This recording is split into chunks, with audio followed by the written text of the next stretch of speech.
Union budget ಮಂಡನೆ ಆಗಿದೆ. ಮಧ್ಯಮ ವರ್ಗದವರಿಗೆ ಒಂದು ರೀತಿಯಲ್ಲಿ ಖುಷಿಯ ಸಂಗತಿ ಅಂತಂದ್ರೆ ಮೋದಿ ಸರ್ಕಾರದಲ್ಲಿ ಬಂಪರ್ ಸಿಕ್ಕಿರೋದು.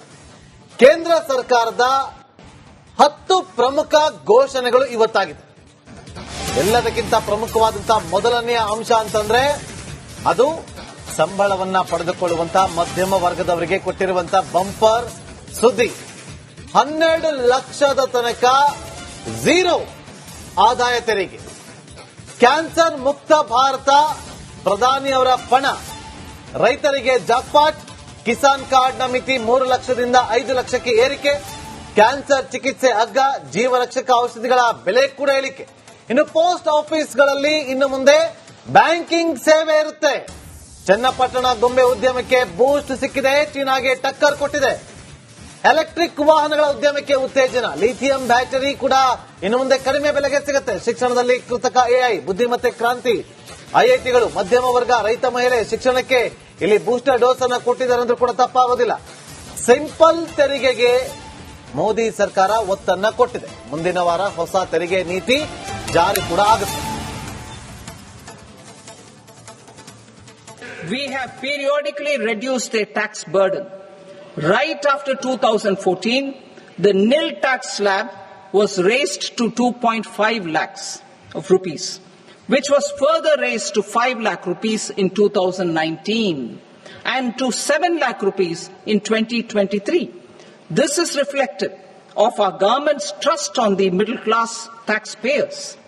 I am now happy to announce that there will be no income tax payable up to income of 12 lakh rupees.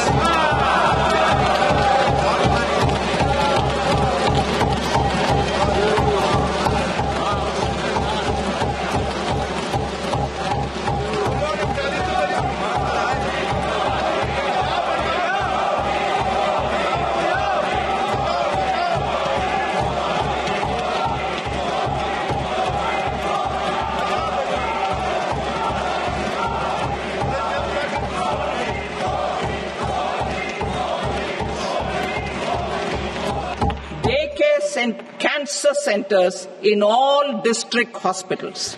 Our government will facilitate setting up of daycare cancer centers in all district hospitals in the next 3 years. 200 centers will be established in 25-26 itself. Strengthening urban livelihoods. Our government has been giving priority to assisting urban poor and vulnerable groups. A scheme for socio-economic upliftment of urban workers will be implemented to help them improve their incomes, have sustainable livelihoods and a better quality of life. The services of India Post Payment Bank will be deepened and expanded in rural areas. NABFID will set up a partial credit enhancement facility for corporate bonds for infrastructure. Public sector banks will develop Grameen Credit Score Framework to serve the credit needs of SHG members and people in rural areas. A forum for regulatory coordination and development of pension products will be set up. To implement the earlier announcement on simplifying the KYC processes, the revamped Central KYC Registry will be rolled out in 2025. We will also implement. ಆರ್ಥಿಕ ತಜ್ಞೆ ಪವಿತ್ರ ಅವರು ನಮ್ಮ ಜೊತೆ ನೇರ ಸಂಪರ್ಕದಲ್ಲಿದ್ದಾರೆ. ಪವಿತ್ರ madam, ಈ taxation ಅನ್ನ ಹೊರತುಪಡಿಸಿ major ಘೋಷಣೆ ಅಂತ ಹೇಳಿ ತಾವು ಯಾವುದನ್ನ ಗಮನಿಸ್ತಿದ್ದೀರಿ? ವಿಶೇಷವಾಗಿ ರೈತಾಪಿ ವರ್ಗ, ಎಂಎಸ್ಎಂಇ ಹಾಗೆ ಇತರೆ ಇಂಡಸ್ಟ್ರಿಯಲ್ ಸೆಕ್ಟರ್ ಅನ್ನ ದೃಷ್ಟಿಯಲ್ಲಿ ಇಟ್ಕೊಂಡು ಮಾತನಾಡೋದಾದ್ರೆ? ಮೇಡಮ್, ಇಲ್ಲಿ ನಾನು ಗಮನಿಸಿದ ಹಾಗೆ 3 ವಲಯಗಳಿಗೆ ಆದ್ಯತೆ ಕೊಟ್ಟಿರೋದು ಸ್ವಾಗತಾರ್ಹ ಮೇಡಮ್. ದೇಶದ ಬೆನ್ನೆಲುಬು ನಾವ್ ಯಾವಾಗ್ಲೂ ಕೃಷಿ ಅಂತಾನೆ ಹೇಳ್ತೀವಿ.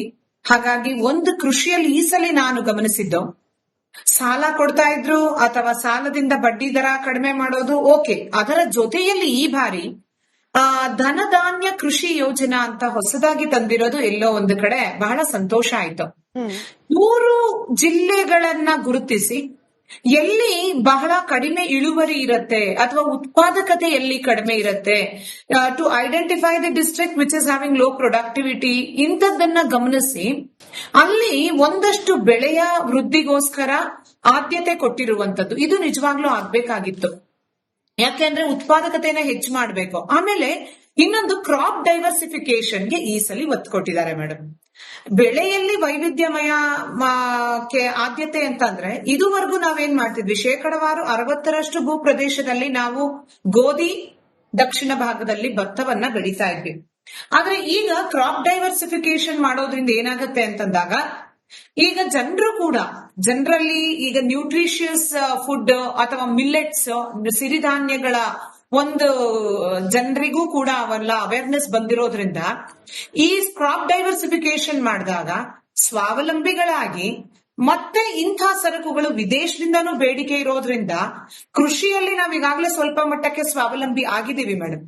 ಹಾಗಾಗಿ ಕ್ರಾಪ್ ಡೈವರ್ಸಿಫಿಕೇಶನ್ ಮಾಡೋದ್ರಿಂದ ಇಂಥ ಒಂದು ಅಂದ್ರೆ ಮಿಲ್ಲೆಟ್ಸ್ ಗಳನ್ನ, ಪೌಲ್ಟ್ರಿಗಳನ್ನ, ಫಿಶರಿಗಳನ್ನ ಕ್ರಾಪ್ ಡೈವರ್ಸಿಫಿಕೇಶನ್ ಮಾಡೋದ್ರಿಂದ ರೈತರಿಗೆ ಬರುವಂತ ಆದಾಯವೂ ಕೂಡ ಒಂದು ಸ್ಥಿರವಾಗಿ ಒಂದು ಲಿಮಿಟ್ ಅನ್ನು ಕ್ರಾಸ್ ಮಾಡಿ ಅವರಿಗೆ ಕೈಗೆ ಹಣ ಸಿಗುವಂತದ್ದು ಕೂಡ ಒಂದ್ ಕಡೆ ಆಗತ್ತೆ. ಎರಡನೇದು ಕ್ರಾಪ್ ಡೈವರ್ಸಿಫಿಕೇಶನ್ ಅಲ್ಲಿ ನೋಡೋದು, ರಷ್ಯಾ ಉಕ್ರೇನ್ ಯುದ್ಧ ಆದ್ಮೇಲಂತೂ ಫುಡ್ ಇನ್ಫ್ಲೇಷನ್ ಯಾಕೆ ಜಾಸ್ತಿ ಆಗ್ತದೆ ಅಂತ ಒಂದು ಕಡೆ ನೋಡಿದ್ರೆ ಶೇಕಡವಾರು 90% ಖಾದ್ಯ ತೈಲವನ್ನ ನಾವು ಉಕ್ರೇನ್ ಇಂದ ಆಮದು ಮಾಡ್ಕೊಳ್ತಾ ಇದ್ವಿ.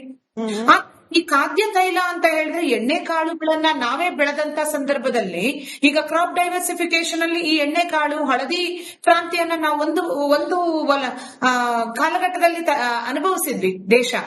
ಅದಕ್ಕೆ ಈ ಕ್ರಾಪ್ ಡೈವರ್ಸಿಫಿಕೇಶನ್ ಇಂದ ಎಣ್ಣೆ ಕಾಳುಗಳಲ್ಲಿ ಸ್ವಾವಲಂಬನೆ ಆದಂತ ಸಂದರ್ಭದಲ್ಲೂ ಬೇರೆ ದೇಶದ ಮೇಲೆ ಅವಲಂಬಿತತೆ ಕಡಿಮೆ ಆಗಿ ಒಂದು ಪಾವತಿ ಶಿಲ್ಕಿನ ಮೇಲೆ ಧನಾತ್ಮಕವಾದಂತ ಪರಿಣಾಮ ಉಂಟಾಗಬಹುದು ಅನ್ನೋದನ್ನ ನಾನು ಅಲ್ಲಿ ಗಮನಿಸಿದೆ. ಇದು ಕೂಡ ಸ್ವಾಗತಾರ್ಹ ಕೃಷಿ. ಎರಡನೇ ವಲಯ ಮಹಿಳೆಯರಿಗೆ ಈಗ ತಾನೇ ನ್ಯೂಸ್ ನೋಡ್ತಾ ಇದ್ದೆ, ಅಲ್ಲೂ ಮೆಟರ್ನಲ್ ಮಾರ್ಟಾಲಿಟಿ ನಾವು ಕ್ಯಾಲ್ಕುಲೇಟ್ ಮಾಡೋದು. ಮೆಟರ್ನಲ್ ಮಾರ್ಟಾಲಿಟಿ 1 ಲಕ್ಷ ಮಹಿಳೆಯರು ಏನು ಮಕ್ಕಳಿಗೆ ಜನನವನ್ನ ನೀಡ್ತಾರೋ ಅದರಲ್ಲಿ ಮರಣ ಹೊಂದುವಂತ ಪ್ರಮಾಣ ಎಷ್ಟು ಅಂತ ನಾವು ನೋಡ್ತೇವೆ. ಆಗ ನಾವು ಈ ಒಂದು ಮೆಟರ್ನಲ್ ಮಾರ್ಟಾಲಿಟಿ ಅಂತ ಹೇಳ್ತೀವಲ್ಲ, ತಾಯಂದಿರ ಮರಣ ಅಂತ, ಇದು ಜಾಸ್ತಿ ಆಗ್ತಿದೆ. ಆದ್ರೆ ಇವತ್ತಿನ ಬಡ್ಜೆಟ್ ಸಡನ್ ಆಗಿ ನೋಡಿದಾಗ ಖಂಡಿತವಾಗ್ಲೂ ಪೋಷಣ್, PM ಪೋಷಣ್ ಯೋಜನೆ ಆಗಿರ್ಬೋದು, PM ವಾತ್ಸಲ್ಯ ಯೋಜನೆಗೆ ಆದ್ಯತೆಯನ್ನ ಕೊಟ್ಟಿದ್ದಾರೆ. ಎಲ್ಲೋ ಒಂದು ಕಡೆ ಒಂದು ಬಹುಶಃ ನಮ್ಮ ರಾಜ್ಯದಲ್ಲಿ ಆದ ಕೆಲ ಘಟನೆಗಳು ರಿಪಬ್ಲಿಕನ್ ವಿಶೇಷವಾಗಿ ಗಮನ ಕೊಟ್ಟಿತ್ತು. ಬಾಣಂತಿಯರ ಸರಣಿ ಸಾವು, ಇದು ಕೂಡ ಸ್ವಲ್ಪ ಗಮನ ಸೆಳೆದಿರಬಹುದಾ ಅನ್ನೋ ಒಂದು ಮೇಡಮ್ ಸೆಳೆದಿದೆ. ಯಾಕೆ ಅಂತ ಹೇಳಿದ್ರೆ ನಾವು ಹ್ಯೂಮನ್ ಡೆವಲಪ್ಮೆಂಟ್ ಇಂಡೆಕ್ಸ್ ಅಲ್ಲಿ ಅಂದ್ರೆ ವಿಶ್ವ ಮಟ್ಟದಲ್ಲಿ United Nation development programme calculate ಮಾಡತ್ತಲ್ಲ, ಹ್ಯೂಮನ್ ಡೆವಲಪ್ಮೆಂಟ್ ರಿಪೋರ್ಟ್ ಅಂತ ಪ್ರತಿ ವರ್ಷ ಕೊಡೋದ್ರಲ್ಲಿ ಭಾರತ ಇವತ್ತು 131ನೇ ಸ್ಥಾನದಲ್ಲಿ ಇದೀವಿ ಮೇಡಮ್. ನಾವು ಅಂದ್ರೆ 100 ಕೂಡ ನಾವು ತಲುಪಿಲ್ಲ. ಅದರಲ್ಲಿ ಕ್ಯಾಲ್ಕುಲೇಟ್ ಮಾಡುವಾಗ ಹೆಲ್ತ್ ಸೆಕ್ಟರ್, ಒಂದು ಎಜುಕೇಶನ್, ಒಂದು ಹೆಲ್ತ್, ಒಂದು ಇನ್ಕಮ್, 3 ಪ್ಯಾರಾಮೀಟರ್ ತಗೊಳ್ತಾರೆ. ಹೆಲ್ತ್ ಅನ್ನ ನೋಡಿದಾಗ ಲೈಫ್ ಎಕ್ಸ್ಪೆಕ್ಟೆನ್ಸಿ, ಜೀವನ ನಿರೀಕ್ಷೆಯ ಜೊತೆ ನಮ್ಮ ಇನ್ಫೆಂಟ್ ಮಾರ್ಟಾಲಿಟಿ ಮತ್ತು ಮೆಟರ್ನಲ್ ಮಾರ್ಟಾಲಿಟಿನೂ ಪರಿಗಣಿಸ್ತೇವೆ. ಹಾಗಾಗಿ ನಮ್ಮ ಕರ್ನಾಟಕದಲ್ಲಿ ಆಗ್ತಿರುವಂತಹ ಈ ಎಲ್ಲಾ ಪ್ರಸಂಗಗಳು ಕೂಡ ದೇಶದ ರಾಷ್ಟ್ರ ಮಟ್ಟದಲ್ಲಿ ಈ ಒಂದು PM ಪೋಷಣ್, PM ವಾತ್ಸಲ್ಯ ಯೋಜನೆಗೆ ಆದ್ಯತೆ ಕೊಟ್ಟಿರೋದು ಕೂಡ ಸ್ವಾಗತಾರ್ಹ ಮೇಡಮ್.